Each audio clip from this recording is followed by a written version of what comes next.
তৃতীয় সপ্তাহে গর্ভাবস্থার একেবারে শুরু। এই সময়ে গর্ভে স্পার্ম ও ডিম্বাণুর মিলনে সৃষ্টি হয় একটি নিঃসন্তান কোষ, যার নাম জাইগোট।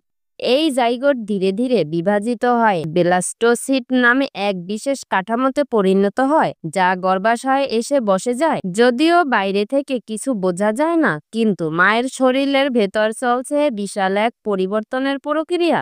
কিছু নারীর হালকা রক্তপাত বা স্পটিং হতে পারে, যাকে ইমপ্লান্টেশন ব্লিডিং বলে। শরীরের তাপমাত্রা সামান্য বেড়ে যেতে পারে এবং স্তন তুলনামূলকভাবে স্পর্শকাতর হয়ে পড়ে।